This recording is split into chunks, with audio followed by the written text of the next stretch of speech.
Banyak sekali orang yang menderita karena nyeri tulang belakang, bukan? Meskipun telah menjalani fisioterapi, terapi manual, suntikan, berbagai prosedur, bahkan operasi, masih ada orang yang merasakan sakit luar biasa tanpa mengetahui penyebabnya. Solusi untuk orang-orang seperti itu hanya ada satu, yaitu menurunkan dan menstabilkan panggul serta membentuk lordosis lumbal lengkung alami pada pinggang. Berdasarkan pengalaman klinis saya dengan banyak pasien, saat panggul ini diturunkan, mereka sering berkata, "Ah, lega sekali. Rasanya nyaman sekali. Seperti akan terbang." Biasanya, saat Anda pergi ke rumah sakit, area yang sering disebut bermasalah adalah tulang lumbal, ke-4 dan ke-5, L4, L5. Baik itu karena diskus bantalan tulang belakang di area L4, L5 ini menonjol, pecah, terjadi pergeseran tulang belakang ke depan, spondylolistesis, penyempitan stenosis, skoliosis, atau punggung menjadi lurus. Semuanya pada dasarnya sama saja. Hal ini juga berlaku untuk area tulang leher, misalnya di sekitar tulang leher ke-3 dan ke-4 yang menyempit, menyebabkan diskus menonjol keluar sehingga tangan terasa kesemutan dan bahu sakit. Anda sering menerima pengobatan untuk hal-hal seperti itu, bukan? Secara sederhana, rasa sakit itu disebabkan oleh saraf yang terjepit akibat perputaran atau pembentukan kalus pada badan tulang belakang vertebral body. Penjepitan saraf inilah yang menyebabkan timbulnya rasa sakit dan peradangan. Dalam kedokteran modern, daripada mengatasi penjepitan saraf tulang belakang yang menjadi penyebab nyeri akibat perputaran, pengobatan yang umum dilakukan adalah dengan menyuntikkan steroid untuk menghilangkan peradangannya saja. Selain itu, jika diskus menonjol keluar dalam kondisi tulang belakang yang miring, prosedur yang dilakukan adalah mengangkat diskus tersebut. Ada sebagian orang yang sama sekali tidak merasakan sakit meskipun diskusnya pecah. Sebaliknya, ada orang yang merasakan nyeri yang sangat hebat meskipun diskusnya hanya sedikit menonjol atau bahkan tidak pecah sama sekali. Dari sudut pandang ini, masalahnya mungkin tidak selalu pada diskus itu sendiri. Dalam kasus seperti itu, kita bisa berpikir bahwa mungkin saraf terjepit oleh tekanan pada badan tulang belakang.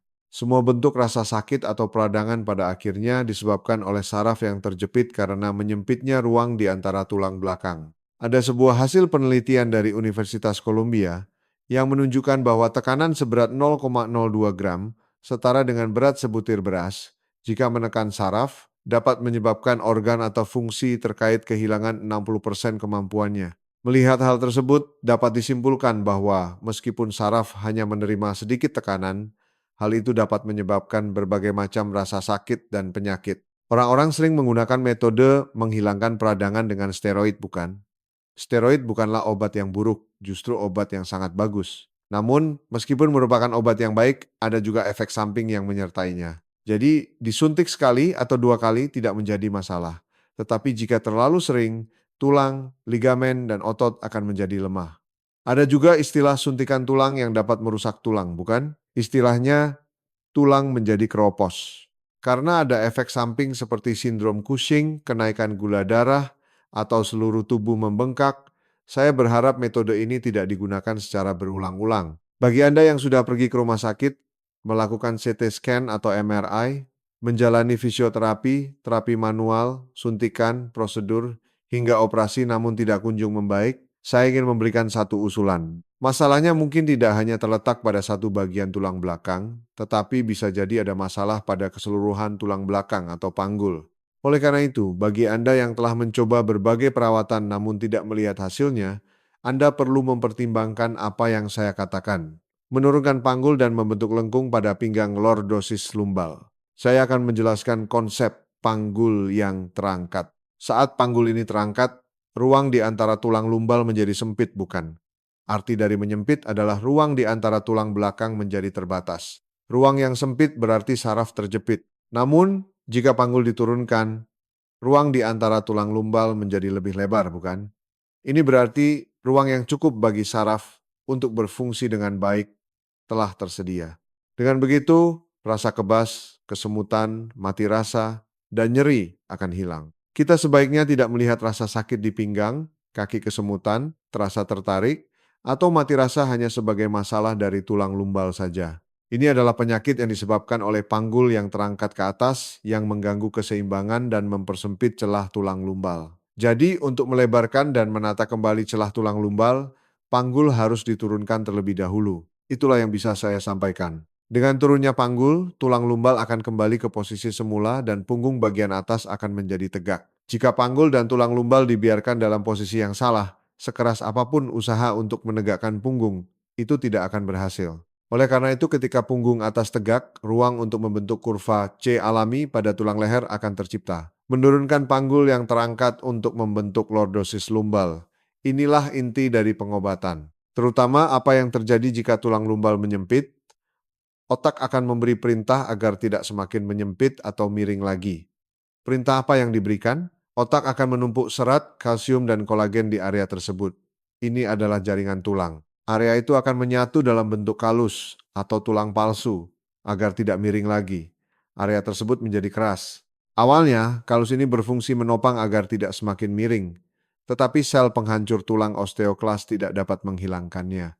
Akibatnya, kalus itu akan terus ada. Kalus itu akan semakin membesar, bukan? Seiring pertumbuhannya, ia akan semakin menekan saraf. Ini akan membawa kondisi pinggang ke arah yang lebih buruk. Seiring bertambahnya usia, tulang menjadi keras dan tidak fleksibel, bukan? Bahkan pada orang muda, jika banyak kalus seperti itu terbentuk, itu akan membawa hasil yang sangat tidak baik bagi tubuh. Ada kebiasaan yang sangat buruk yang menyebabkan panggul terangkat, yaitu duduk terlalu lama. Mengapa? Karena tekanan dalam posisi duduk sekitar 2,4 kali lebih besar dibandingkan saat berdiri. Tekanan ke atas menjadi lebih tinggi. Ini adalah kondisi tulang belakang yang normal. Namun, jika Anda duduk seperti ini, posisi duduk seperti ini akan menyebabkan panggul terangkat ke atas. Saat terangkat seperti ini, lordosis lumbal akan hilang. Saat lordosis lumbal hilang, tulang toraks yaitu punggung akan membungkuk. Saat punggung membungkuk, leher akan menjadi lurus dan maju seperti leher kura-kura. Jadi seperti ini. Karena berat kepala, tubuh akan cenderung condong ke depan. Postur seperti ini adalah yang paling buruk. Jadi, melakukan hal seperti ini untuk menonton TV misalnya, adalah postur yang sangat-sangat buruk. Sebaliknya, jika Anda duduk tegak, panggul akan menemukan posisi yang tepat, tulang lumbal akan melengkung ke depan lordosi, kemudian punggung akan tegak, dan kurva C pada leher dapat terbentuk. Mempertahankan postur seperti ini adalah postur terbaik. Cara terbaik adalah dalam posisi duduk, buat tubuh Anda setinggi mungkin. Dekatkan panggul ke sandaran kursi dan ciptakan lordosis lumbal. Buatlah lengkungan di pinggang yang cukup untuk satu kepalan tangan masuk, maka secara otomatis bahu akan tegap. Dalam kondisi tubuh yang sudah miring, sekeras apapun Anda mencoba menegakkan bahu, itu tidak akan berhasil. Dalam posisi bahu yang tegap ini, letakkan kepala di garis tengah bahu. Postur ini adalah postur yang paling baik. Bahkan di sofa, sebisa mungkin duduklah tegak lurus seperti ini untuk menciptakan lordosis lumbal. Dengan cara ini, panggul tidak akan terlalu terangkat. Postur seperti ini, atau biasanya di sofa orang duduk seperti ini sambil menaikkan satu kaki, menurut saya adalah postur yang paling buruk. Jika panggul terangkat, ternyata banyak orang mengalami hal ini. Ketika panggul terangkat, area pinggang menjadi sangat tidak nyaman. Bagian depan perut juga terasa tidak nyaman. Mengapa? Karena panggul itu ibarat sebuah wadah yang menampung organ-organ dalam, seperti usus besar, usus kecil, atau kandung kemih. Bagi wanita, ada rahim, ovarium, dan tuba falopi. Bagi pria, ada prostat dan organ reproduksi. Panggul adalah organ yang melindungi semua itu. Jika panggul ini terangkat ke atas, orang akan mudah merasa lelah. Mereka juga akan merasakan banyak masalah pada pencernaan, seperti buang air kecil tidak lancar, atau sembelit, dan diare yang terjadi berulang kali. Wanita bisa mengalami sindrom pramenstruasi, dan saat panggul terangkat, perut terasa sangat kembung dan pencernaan tidak lancar. Jika panggul terangkat dan miring, tulang lumbal juga akan ikut miring. Jika miring seperti ini, maka sisi kiri akan sedikit lebih rendah, bukan? Kaki di sisi yang lebih rendah, yaitu kiri, bisa terasa kesemutan. Jika miring ke arah sebaliknya, maka sisi kanan yang bisa terasa kesemutan. Ada juga kasus di mana kedua sisi panggul terangkat secara bersamaan. Dalam kasus yang unik ini, rasa sakit tidak muncul di kaki. Biasanya, saya banyak melihat rasa sakit muncul secara horizontal di area pinggang. Banyak orang yang memahami konsep panggul terangkat dan miring ini dari sudut pandang otot. Namun, otot dipengaruhi oleh struktur tulang. Jika tulang berada pada posisi yang benar, otot juga akan menjadi lentur. Tetapi jika Anda terus memikirkannya sebagai masalah otot, otot memiliki kecenderungan untuk menahan lebih kuat di sisi yang berlawanan agar tidak semakin miring. Tetapi jika hanya area otot yang tegang ini yang dilemaskan, apa yang akan terjadi? Tulang justru bisa terpental lebih jauh, bahkan bisa terangkat lebih tinggi. Berdasarkan pengalaman klinis saya dengan banyak pasien, saat panggul ini diturunkan, mereka sering berkata, "Ah, lega sekali, rasanya nyaman sekali, seperti akan terbang." Jika panggul diturunkan, tentu saja ruang di antara tulang belakang akan menjadi lebih luas. Ketika ruang di antara tulang belakang menjadi luas, aliran saraf akan menjadi lancar. Dalam pengobatan oriental, ada sebuah istilah yang berarti, kemanapun saraf pergi, darah akan mengikutinya. Oksigen dan nutrisi ada di dalam darah ini. Jadi, jika sirkulasi darah lancar, rasa sakit, kebas, kesemutan, dan mati rasa akan hilang, bukan? Ada metode untuk menurunkan panggul melalui terapi, tetapi ada juga cara yang bisa Anda lakukan sendiri di rumah. Saya akan memberitahu Anda beberapa cara. Ini adalah metode yang saya ciptakan secara spontan di pemandian umum saat melihat seorang ibu yang tidak bisa berdiri karena sakit pinggang. Coba lakukan ini. Letakkan ibu jari dan jari telunjuk Anda di bawah pinggang. Anda akan merasakan ada tulang. Itu disebut krista iliaka, tulang panggul atas. Pegang krista iliaka ini dengan ibu jari dan pegang spina iliaka anterior superior tonjolan tulang panggul depan dengan jari telunjuk. Bagi yang pertama kali mencoba, mungkin Anda akan berkata, "Saya tidak tahu di mana panggul saya." Anggap saja Anda sedang menekan pinggang. Sambil memberikan tekanan ke bawah dengan tangan, luruskan tulang belakang Anda ke atas. Tidak perlu terburu-buru. Lakukan perlahan. Anda juga bisa sedikit membungkuk ke depan seperti ini. Sambil menekan ke bawah dengan kekuatan lengan, luruskan tulang belakang Anda ke atas. Semakin Anda melakukannya, Anda akan mulai merasakan sensasi lega di area panggul. Ya, jika Anda merasa nyaman di satu sisi, lanjutkan lagi di sisi tersebut. Tangan menekan ke bawah, sementara tulang belakang diregangkan ke atas. Menurut saya, ini adalah metode latihan yang sangat baik untuk hubungan antara tulang belakang. Peregangan yang bermanfaat saat dalam posisi duduk adalah pada saat Anda membuat tubuh Anda setinggi mungkin.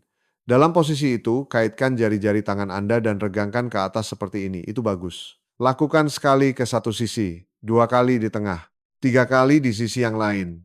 Lordosis lumbal sudah terbentuk, bukan? Dalam kondisi itu, tulang toraks punggung atas akan ikut tegap.